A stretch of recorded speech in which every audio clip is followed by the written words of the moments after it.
ଧାନ ବୋର ଏପର୍ଯ୍ୟନ୍ତ 150 ବସ୍ତା ବିକ୍ରି ହେଇପାରୁନି। କାହିଁକି ଆମେ ଯାଚିକି ଦବୁ? ଏ ଯୋଉ ବଜେଟ ଗଲା, ବଜେଟ ପାସ୍ ହେଇଥିଲା, 40% ଖର୍ଚ୍ଚ ହେଇପାରୁନି। ବିଧାନସଭା ବାରମ୍ବାର ବନ୍ଦ ହବାର କାରଣ ହଉଛି ଦିସ୍। ବାବୁ, ଏ ଗୋଟେ ଅପାରଗ ସରକାର ମୁଲତବୀ ରହିବ ବାଧ୍ୟ ହେଇକି। ଅପରେସନ କାମ କଣ?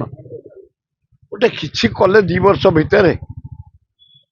ଏ ଯୋଉ ବଜେଟ ଗଲା, ବଜେଟ ପାସ୍ ହେଇଥିଲା, 40% ଖର୍ଚ୍ଚ ହେଇପାରୁନି। ଏ କି ସରକାର? ଏ ଅପାରଗ ସରକାର। ବିଧାନସଭା ବାରମ୍ବାର ବନ୍ଦ ହବାର କାରଣ ହଉଛି ଦିସ୍। ବଜେଟରେ ଯୋଉ ଟଙ୍କା ପାସ୍ ହେଇଥିଲା ଗଲା ବର୍ଷ, 40% ଖର୍ଚ୍ଚ ହେଇନି। ସ୍କୁଲରେ ମାଷ୍ଟର ନାହାନ୍ତି, ଡାକ୍ତରଖାନାରେ ଡାକ୍ତର ନାହାନ୍ତି, ନର୍ସ ନାହାନ୍ତି, ଚାଷ ବୁଡ଼ିଲାଣି, ମହାନଦୀ ଶୁଖିଲା, ବୈତରଣୀ ଶୁଖିଲା, କାଲଜୋଡି ଶୁଖିଲା, ଉପରେ ବନ୍ଧ ପକେଇ ରଖିଲା ପାଣି ଛତିଶଗଡ଼। ଚାଷୀ ହତାଶ, ଧାନ ବିକ୍ରି ହେଇପାରୁନି, ମଣ୍ଡିକି ଯାଇପାରୁନି। ଏ ଅପାରଗ ସରକାର। ଏପର୍ଯ୍ୟନ୍ତ ଓଡ଼ିଶାର ଚାଷୀ ହତାଶ। ମୋହନ ବାବୁ, ତମ ଭାଗ୍ୟ ଭଲ, ଏଥର ଧାନ ଓଡ଼ିଶାର ମା ଲକ୍ଷ୍ମୀ ପ୍ରଚୁର ଆକାରରେ ଦେଇଛନ୍ତି।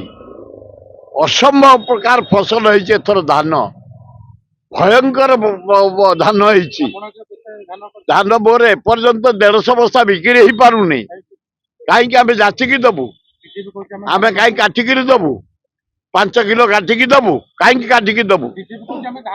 ଆମେ ନହେଲେ ଆମେ ଚାଉଳ କରିଦେଇ ଆମ ଗରିବ ଲୋକଙ୍କୁ ଦବୁ। ମୁଁ ସେୟା କରିଛି। କିଛି ଆଦିବାସୀ, ହରିଜନ, ଗରିବ ଲୋକଙ୍କୁ ଯଜ୍ଞକୁ, ଅଷ୍ଟପ୍ରହରୀକି, ମେଳାକୁ, ଉତ୍ସବକୁ ମୁଁ ଦେଖୁଛି ଯେ କାହିଁକି ଆମେ ଯାଚିକି ଗେଞ୍ଜିକିରି ଦବୁ? ସେଇଆକୁ ଧାନ କରି ଦେଇଦଉ, ଖୁସିରେ ଦଉଛନ୍ତି। ବଢିଆ ହଉଛି, ବଢିଆ ହଉଛି। ଆଦିବାସୀ, ହରିଜନ, ଗରିବ ଲୋକ ଖୁସି। ତେଣୁ ଚାଷୀ ହତାଶ, ଓଡ଼ିଶାର ଜନସାଧାରଣ ହତାଶ, ଆଇନ ଶୃଙ୍ଖଳା ବିଫଳ, ଡେଭଲପମେଣ୍ଟ ଚୋକ, କୌଣସି ଡେଭଲପମେଣ୍ଟ କାମ ହେଇପାରୁନି।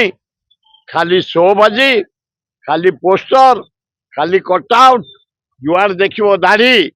ପ୍ରଧାନମନ୍ତ୍ରୀ ନରେନ୍ଦ୍ର ମୋଦି, ଚିକଣ ଗାଲ ଆମ ମୋହନ ମାଝୀ।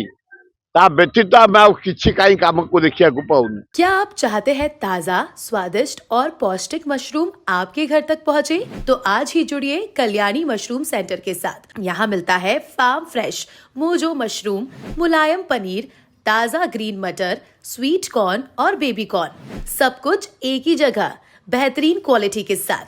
हम देते हैं होलसेल और रिटेल दोनों सुविधाएं। आज ही डिस्ट्रीब्यूटरशिप लेने के लिए कॉल करें 93709678 या 9040091506। कल्याणी मशरूम सेंटर, ओडिशा का भरोसेमंद नाम, मोजो मशरूम और डेयरी प्रोडक्ट्स में।